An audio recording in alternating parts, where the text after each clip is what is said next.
La foi, le fondement de notre relation avec Dieu. Introduction. Chers frères et sœurs, amis et compagnons de foi, aujourd'hui, nous traitons un sujet essentiel, la foi, cette force qui nous unit à notre Père Céleste et à Jésus-Christ. La foi, tel un pont invisible, nous relie à notre Créateur. Elle nous soutient face aux épreuves de la vie.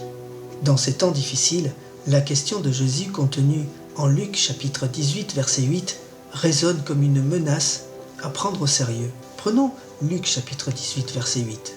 Mais quand le Fils de l'homme viendra, trouvera-t-il la foi sur la terre ? Il est donc crucial, voyez, de renforcer notre foi face aux défis qui nous attendent. Car nous savons que nous vivons l'époque, justement, qui verra le retour du Seigneur. Nous explorerons donc les versets clés de Hébreux chapitre 11 et Romains chapitre 10 verset 17 pour comprendre ce qu'est la foi et comment cultiver une foi solide et indestructible. À travers la parole de Dieu, nous découvrirons des conseils précieux et des témoignages inspirants pour fortifier notre foi. Préparons-nous à une aventure spirituelle enrichissante et cruciale et que le Seigneur nous guide et nous éclaire tout au long de ce parcours. Définition de la foi. Chers amis, nous n'allons pas rentrer dans une analyse complète et profonde de la foi, mais nous allons chercher à en comprendre le sens. Pour cela, il faut se pencher sur les versets clés de Hébreux chapitre 11 verset 1. Or, la foi est une ferme assurance des choses qu'on espère, une démonstration de celles qu'on ne voit pas. Cette définition nous révèle que la foi n'est pas simplement une idée abstraite ou une croyance aveugle, mais bien une assurance profonde et inébranlable dans la réalité des promesses que Dieu nous a faites, même si cela nous ne les voyons pas encore se concrétiser devant nos yeux. Au-delà de la définition, ces versets nous donnent une description de ce que la foi accomplit, c'est-à-dire qu'elle rend réelles les choses qu'on espère comme si on les possédait déjà, et c'est ça la clé. En d'autres termes, la foi rend présent les choses futures et visibles les choses invisibles. Mais laissez-moi vous expliquer cela autrement. Un petit garçon attendait impatiemment son anniversaire car son père lui avait promis un nouveau vélo. Ses camarades se moquaient de lui et doutaient de la réalisation de cette promesse, ne voyant pas de vélo. Les autres enfants étaient en fait dans le moment présent. Seulement, le garçon était sûr que son père tiendrait sa parole. Les moqueries continuaient, mais le petit garçon restait confiant et chaque soir, en fait, il imaginait les aventures qu'il vivrait avec son nouveau vélo. Le jour de son anniversaire, le garçon est arrivé à l'école, vous savez avec quoi ? Sur son vélo tout neuf, fier et rayonnant de joie. Les moqueurs n'avaient plus rien à dire et le petit garçon a réalisé que la confiance en son père n'avait pas été vaine. Cet exemple touchant de l'enfant nous montre que la foi en la promesse de son père est renforcée par l'amour et surtout la relation qu'ils entretenaient tous les deux. Voyez ?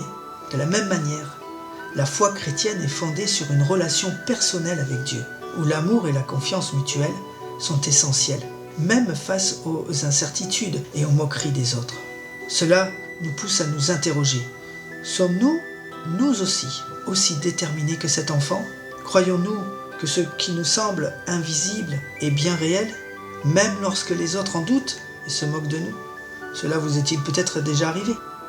L'importance de la foi dans la vie chrétienne ne peut être sous-estimée. En effet, la foi est le fondement même de notre relation avec Dieu. Nous sommes tous reconnaissants envers Jésus-Christ pour le salut qu'il nous a apporté en effaçant nos péchés. Mais nous devons également considérer la source de la foi et du courage dont il a fait preuve en allant jusqu'à la croix. Rappelez-vous cette nuit où il a prié avec une telle intensité que des gouttes de sang ont coulé de son front. C'est la foi en son Père Céleste et la relation en fait qu'il entretenait avec lui qui lui a donné cette force inébranlable. C'est ça qui lui a donné ce courage. De même, c'est par le moyen de la foi que nous sommes sauvés, comme l'apôtre Paul nous le rappelle en Éphésiens chapitre 2, versets 8 à 9. Car c'est par la grâce que vous avez été sauvés, par le moyen de la foi. Et cela ne vient pas de vous, c'est le don de Dieu. Ce n'est point par les œuvres, afin que personne ne se glorifie. La foi nous permet donc de recevoir ce don inestimable du salut et de la grâce de Dieu. Elle est essentielle pour marcher chaque jour sur le chemin de la vie éternelle. Il est donc primordial de cultiver notre foi en entretenant une relation intime avec Dieu, comme nous l'avons vu, et en lui faisant surtout confiance en toutes circonstances. La foi, fondement de notre relation avec Dieu. Chaque chrétien, je pense, désire sincèrement plaire à son Créateur, n'est-ce pas? J'imagine que c'est votre cas. Prenons Hébreux, chapitre 11, verset 6. Or, sans la foi, il est impossible de lui être agréable, car il faut que celui qui s'approche de Dieu croit que Dieu existe, et qu'il est le rémunérateur de ceux qui le cherchent. En d'autres termes, sans la foi, notre relation avec Dieu serait semblable à un entraîneur de football qui essaie de diriger une équipe dont les joueurs ne croient pas en ses compétences et ne font pas d'efforts pour suivre ses directives. Pour que l'équipe réussisse et que l'entraîneur soit satisfait des joueurs, ils doivent avoir confiance en lui, c'est impératif, et s'engager à mettre en pratique ses enseignements. Comme vous le voyez, tout est une question de relation et de confiance. De la même manière, notre foi en Dieu nous permet de plaire à notre Créateur et de vivre une relation fructueuse avec lui. La foi est donc essentielle pour plaire à Dieu. Elle nous permet de croire en l'existence d'un Créateur et de croire en sa promesse de récompenser ceux qui le cherchent sincèrement. Tout comme un enfant qui croit que son père lui réserve une surprise après avoir bien travaillé à l'école. Et pourquoi pas, justement, un vélo, pour reprendre l'exemple de tout à l'heure. Pensez aussi à Abraham, le père de la foi, qui a plu à Dieu par sa confiance et par son obéissance, même lorsqu'il s'agissait de sacrifier son fils Isaac. Ce qu'il faut retenir, c'est que Dieu a vu sa foi, il a observé sa foi, et il a donc récompensé ensuite en bénissant sa descendance. Lorsque nous voyageons, nous avons besoin de présenter des papiers officiels qui font foi sur la justification de notre identité, n'est-ce pas? De même, la foi en Jésus-Christ est le passeport pour entrer en relation avec Dieu. On ne peut parler au Père que par lui. Prenons Jean, chapitre 14, verset 6. Jésus lui dit « Je suis le chemin, la vérité et la vie. Nul ne vient au Père que par moi. » Pas besoin de chercher donc des itinéraires alternatifs ou des itinéraires bis, tels que Marie ou les saints. Nous voyons par ce verset que Jésus est le seul chemin tout tracé. Si nous croyons cela, alors notre foi nous permet d'accéder à la grâce de Dieu et à la rédemption en Christ. Imaginez pour cela que la foi est la clé qui ouvre la porte de cette grâce et nous permet de nous installer confortablement dans la maison de notre Père Céleste. Prenons Romains, chapitre 5, versets 1 et 2. Étant donc justifiés par la foi, nous avons la paix avec Dieu par notre Seigneur Jésus-Christ, à qui nous devons d'avoir eu par la foi accès à cette grâce, dans laquelle nous demeurons fermes et nous nous glorifions dans l'espérance de la gloire de Dieu. Donc, comment être connecté avec Dieu? Eh bien, nous l'avons vu en Jésus-Christ, qui est la clé pour accéder au Père. Songez maintenant aux Hébreux de l'Ancien Testament, qui n'avaient pas ce privilège justement. L'Éternel, passé par les rois et les prophètes, sommes-nous reconnaissants donc de cette grâce que Dieu nous fait? D'ailleurs, pourquoi Jésus est notre seul médiateur? Eh bien, tout simplement parce qu'il est en même temps prophète et roi. Donc, comment pouvons-nous approfondir notre relation avec Dieu et fortifier notre foi? Eh bien, nous l'avons vu par le moyen de la prière, mais aussi par la méditation sur la parole de Dieu. La prière est un peu comme appeler un ami pour discuter et partager nos expériences. Mais dans ce cas, notre ami, en fait, eh bien, c'est le Créateur de l'univers.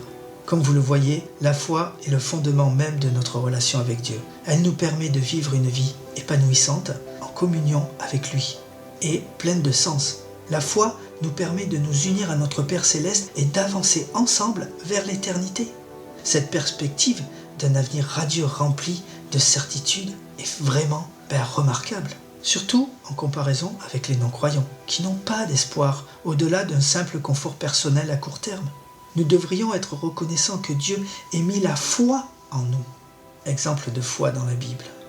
Si j'ai pris le chapitre 11 du livre d'Hébreux, eh bien c'est parce qu'il est considéré comme le chapitre des héros de la foi. À partir du verset 4 jusqu'à la fin, il décrit en fait le panthéon de la foi dans la Bible, tous les personnages qui y sont donc mentionnés sont connus pour être des légendes iconiques qui excellent dans ce domaine. Parmi ces héros, nous trouvons des personnages tels que Abel, Enoch, Noé ou Abraham, comme vous le voyez sur la vidéo.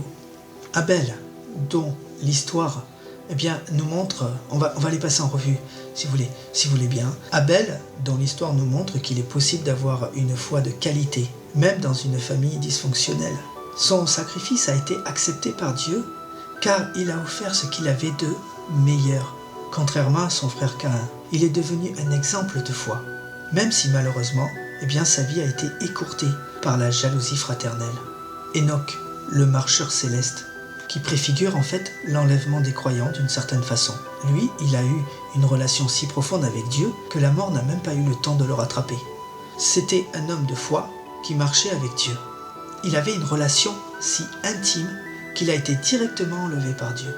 Noé, l'homme qui a obéi à Dieu contre vents et marées, même lorsque cela semblait insensé aux yeux des autres.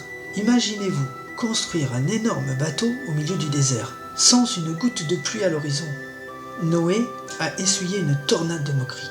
Il a prouvé que la foi, parfois, c'est croire en ce qui semble impossible, absurde et dénué de sens. Cependant, il a persévéré, malgré les railleries et les doutes. Comment parler de la foi sans mentionner Abraham, dont la foi a été si exceptionnelle qu'il est souvent appelé le père de la foi. Selon la Genèse chapitre 12 versets 1 à 3, Dieu a appelé Abraham à quitter sa terre natale, sa famille et tout ce qui lui était familier pour partir vers l'inconnu, avec la promesse de faire de lui une grande nation. Imaginez un instant recevoir cet appel de Dieu. Laisse tout derrière toi et suis-moi, dans un endroit que je te montrerai plus tard. Ce n'est pas une mince affaire, n'est-ce pas? Mais Abraham, sans hésitation, a fait ses valises, rassemblé sa famille et a fait confiance en Dieu pour le guider. C'est ce qui s'appelle marcher par la foi. Cela n'est pas sans nous rappeler Matthieu chapitre 19 verset 21 où Jésus dit à un homme qui désire être bon et recevoir la vie éternelle: si tu veux être parfait, va, vends ce que tu possèdes, donne-le aux pauvres et tu auras un trésor dans le ciel. Puis viens et suis-moi. Malgré la foi manifeste d'Abraham, Dieu le mit quand même à l'épreuve en lui demandant de sacrifier son fils bien-aimé Isaac, selon Genèse chapitre 22 versets 1 à 14. Isaac était l'enfant de la promesse, celui par qui Dieu avait dit que toutes les nations de la terre seraient bénies. Et pourtant, Abraham était prêt à obéir à Dieu, même face à cette demande apparemment absurde. Il savait que Dieu était digne de confiance et qu'il tiendrait ses promesses, quelle que soit la situation, n'est-ce pas?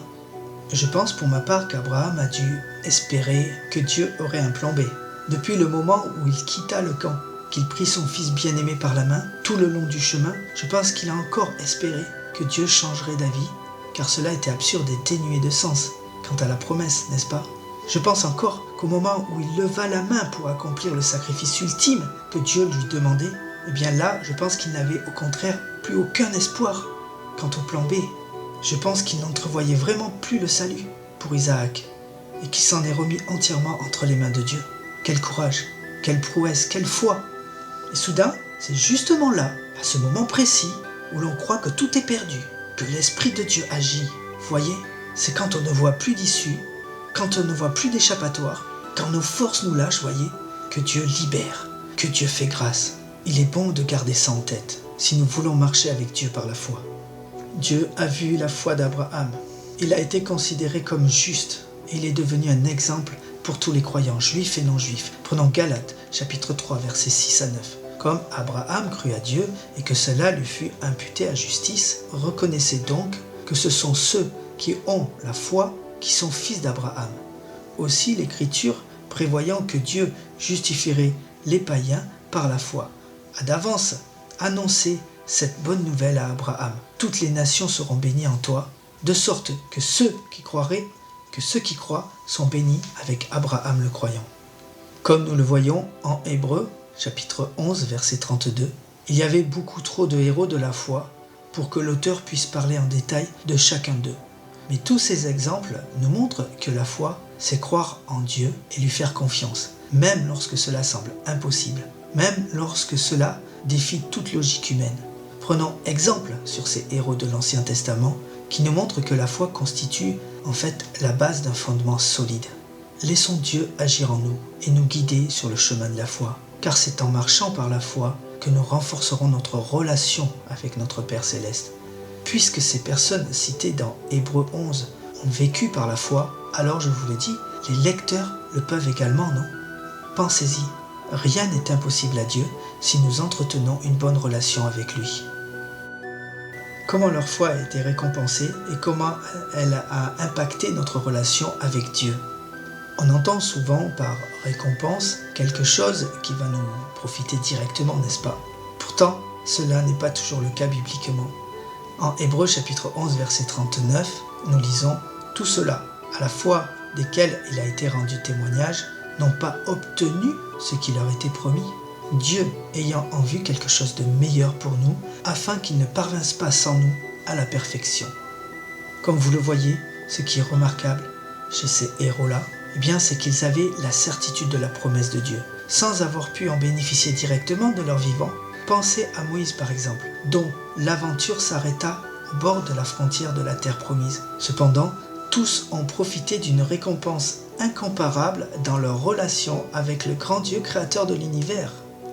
Pour Abel, bien que sa vie ait été tragiquement écourtée, sa mort n'a pas éteint le témoignage de foi qu'il a laissé.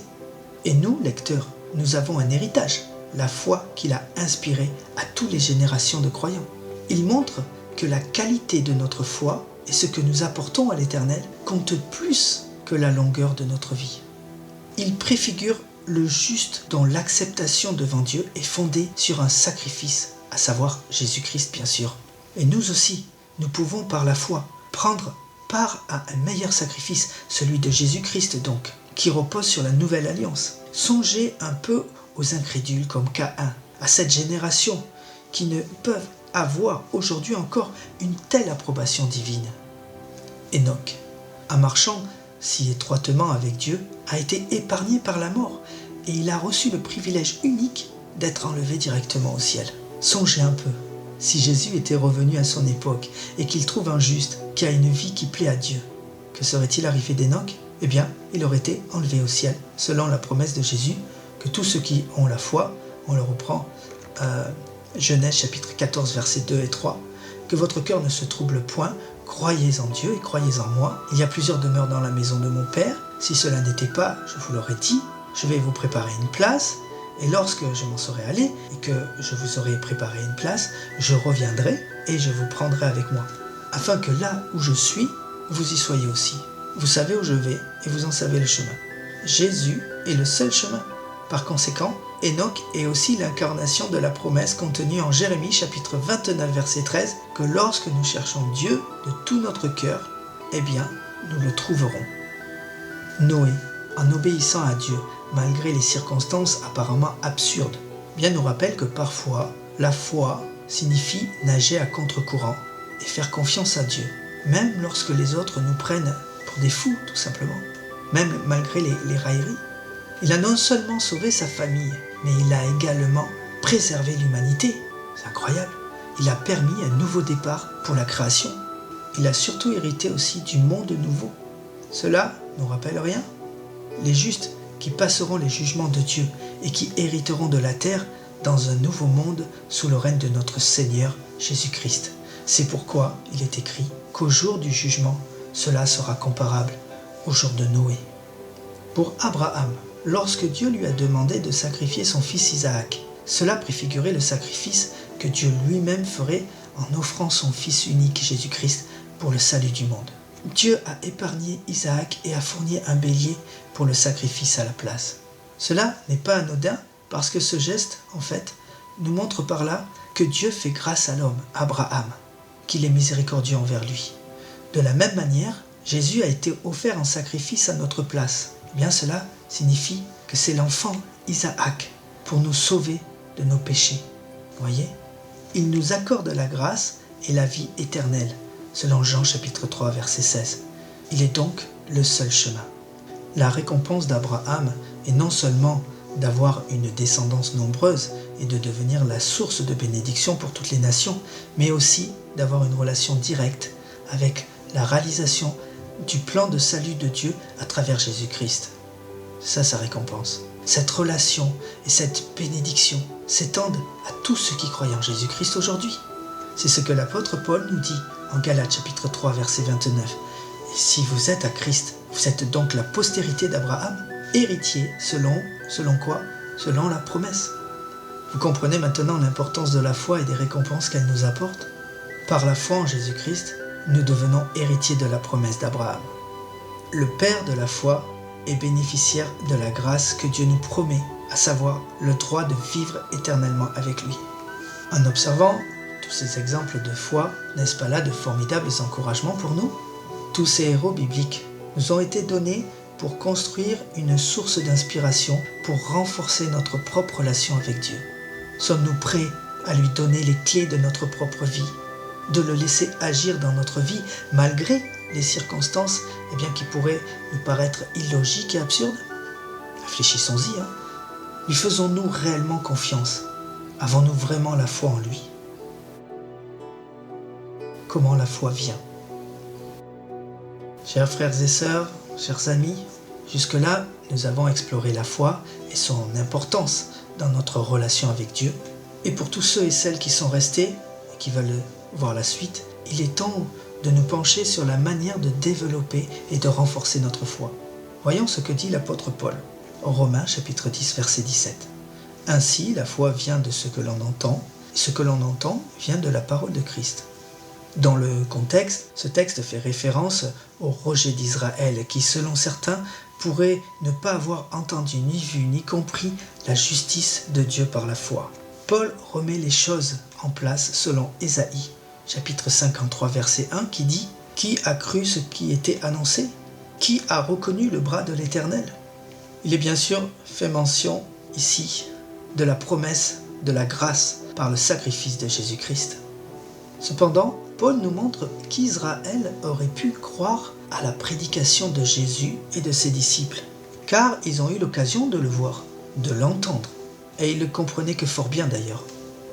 C'est pourquoi, en Romains chapitre 10, verset 17, Paul nous explique que la foi, le fait de croire en Jésus, vient de ce que l'on entend. C'est tout à fait intéressant quand nous comprenons que Jésus est la parole de Dieu, n'est-ce pas? Il y a ici un lien étroit et fondamental entre le parler et l'écoute.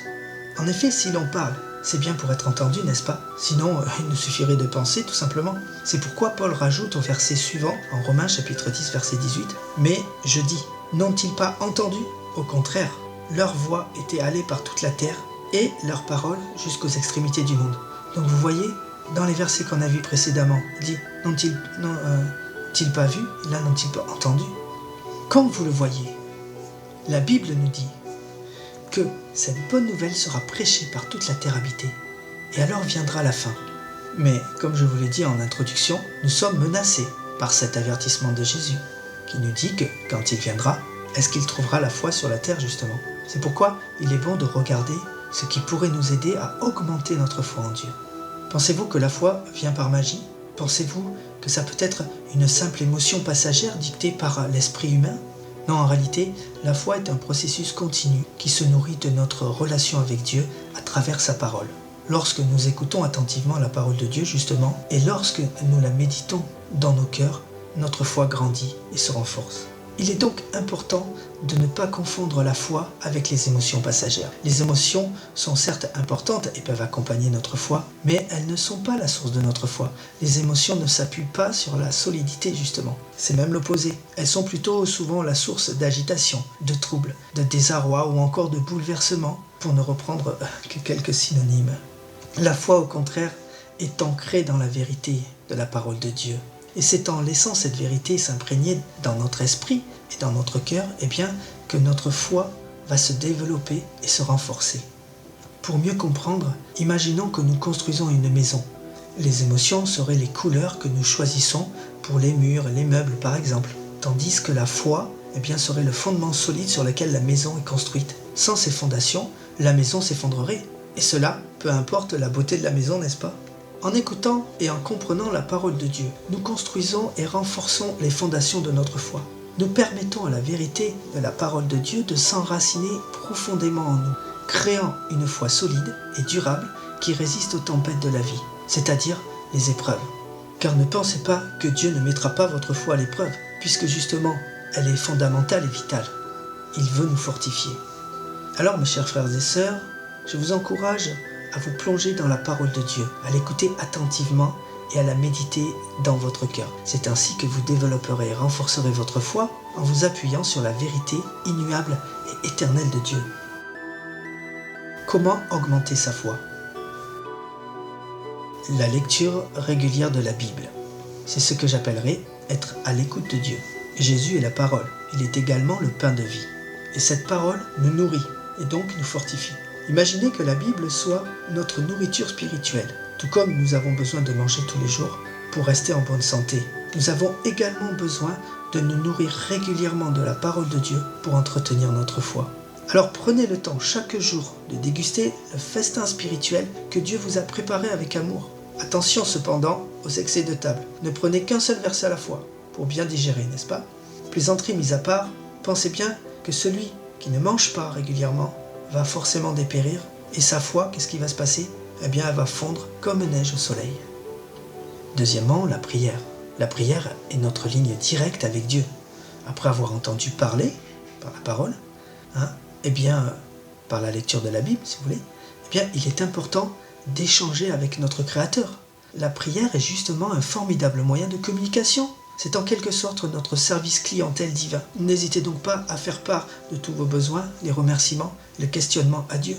Il est toujours à l'écoute, 24 heures sur 24, 7 jours sur 7, sans aucune interruption de service. Alors profitez-en abondamment. Troisièmement, la méditation. Une fois avoir entendu parler de la parole, une fois avoir échangé avec notre Père Céleste par la prière, il est important de prendre du temps pour examiner ce que cela nous a procuré. Il est important de tirer des conclusions sur ces échanges, justement. C'est ce qui nous permet de mettre en pratique, d'acter ce que nous venons de voir et de passer à l'action. La méditation est le moyen qui va nous permettre de mettre en application ce que nous venons d'apprendre. Et je vous le dis, sans méditation, il n'y a pas d'action. Pour mieux comprendre, prenons un exemple culinaire. La méditation sur les Écritures, c'est un peu comme avoir préparé une recette et ajouter les ingrédients, laisser mijoter un bon petit plat à feu doux. Plus vous laissez mijoter les versets dans votre esprit, et plus les saveurs de la vérité divine vont se révéler, nourrissent et vont nourrir notre foi, justement. Si vous retirez la marmite trop tôt, les ingrédients n'auront pas le temps de cuire et vous manquerez alors de maturation et de fermeté dans vos épreuves. Cela signifie tout simplement qu'il faudra encore méditer la parole, passer cette épreuve. La participation à l'église. Rejoindre une église ou un groupe de partage biblique, c'est comme s'entourer d'amis qui partagent la même passion pour la foi. C'est exactement comme participer à un repas de famille, si vous voulez. Prenons Hébreux, chapitre 10, versets 24 et 25. Veillons les uns sur les autres, pour nous exciter à la charité et aux bonnes œuvres. N'abandonnons pas notre assemblée, comme c'est la coutume de quelques-uns, mais exhortons-nous réciproquement, et cela d'autant plus que vous voyez s'approcher le jour. En tant que groupe, il est important de se soutenir, de s'encourager et de s'édifier mutuellement dans notre parcours spirituel, car le contexte de ces versets montre clairement que la persévérance dans la foi peut être mise en danger. Si nous constatons qu'un frère ou une sœur est en train de perdre sa foi, l'assemblée peut lui apporter de l'aide et le soutenir. Cependant, comment cette personne peut-elle être aidée si elle est isolée, seule à la maison, et probablement en train de lutter contre diverses persécutions ? Tout comme un troupeau, il est crucial que le groupe reste uni pour se protéger des prédateurs féroces et sanguinaires. Du reste, c'est ce que l'ennemi tentera de nous faire croire, que votre église n'est pas assez bien pour vous, de façon à vous isoler. Alors prenez garde. L'église primitive a également connu des difficultés liées au péché et à ses conséquences, tout comme nous pouvons en rencontrer aujourd'hui. La participation à une assemblée chrétienne est un bon moyen de persévérer dans sa foi et de préserver sa foi surtout. Il y a aussi le service. C'est un bon moyen de mettre en pratique notre foi qui pourrait être au service des autres. C'est une façon de démontrer notre amour pour Dieu et pour notre prochain. C'est un peu comme matérialiser de manière visible notre foi en la rendant finalement concrète et réelle. Alors, je m'inclus aussi dans cette exhortation, n'hésitons pas à enfiler notre tablier de service et de mettre la main à la pâte dès que nous le pouvons. L'évangélisation. Encore, un autre moyen, et peut-être un des plus puissants de fortifier notre foi, est de partager l'Évangile avec les incrédules. Lorsque nous témoignons de notre foi et partageons les enseignements de la parole de Dieu avec d'autres personnes, eh bien nous sommes nous-mêmes encouragés et raffermis dans notre propre foi, voyez. Imaginez un instant que votre foi soit comme une flamme, un flambeau, vous voyez. Lorsque vous partagez cette flamme avec quelqu'un d'autre, en évangélisant, eh bien non seulement vous allumez une flamme sur le flambeau de cette personne, mais votre propre flamme, en fait, brûle encore plus forte. Les deux flammes, en fait, si vous voulez, quand elles se touchent, elles vont s'additionner mutuellement lorsqu'elles se rencontrent, si vous voulez. L'évangélisation nous pousse donc à mieux connaître et à mieux comprendre notre foi pour pouvoir la partager de manière claire et convaincante. Cela soulève alors plusieurs interrogations. Est-il envisagé de prêcher l'évangile sans posséder la foi soi-même? Et si nous croyons, pourquoi ne cherchons-nous pas à rencontrer des personnes qui ont un grand besoin justement de cette merveilleuse nouvelle? Il serait peut-être temps de réfléchir sur notre propre foi et de nous encourager à l'action, n'est-ce pas? Nous ne devrions pas hésiter à partager notre foi avec les non-croyants qui nous entourent. Cela ne fera pas uniquement progresser le royaume de Dieu, mais nous renforcera également, nous, voyez, dans notre propre foi et dans notre relation avec le Tout-Puissant. Conclusion. Chers frères et sœurs et amis, je tiens à rappeler que la foi est le fondement même de notre relation avec Dieu. Sans elle, nous ne pouvons pas plaire à Dieu ni entrer pleinement dans la vie abondante qu'il nous offre. J'espère que les points que nous avons abordés aujourd'hui vous ont encouragé et inspiré à approfondir votre foi et votre relation avec notre Père Céleste. Souvenez-vous, la lecture de la Bible, la prière, la méditation sur les Écritures, la participation à une communauté chrétienne, le service et l'évangélisation sont autant de moyens pour renforcer et nourrir notre foi. Je vous invite donc à les mettre en pratique et à les intégrer dans votre vie quotidienne. Que Dieu vous bénisse et vous guide dans cette merveilleuse aventure et croissance spirituelle de la relation plus approfondie avec lui. Amen.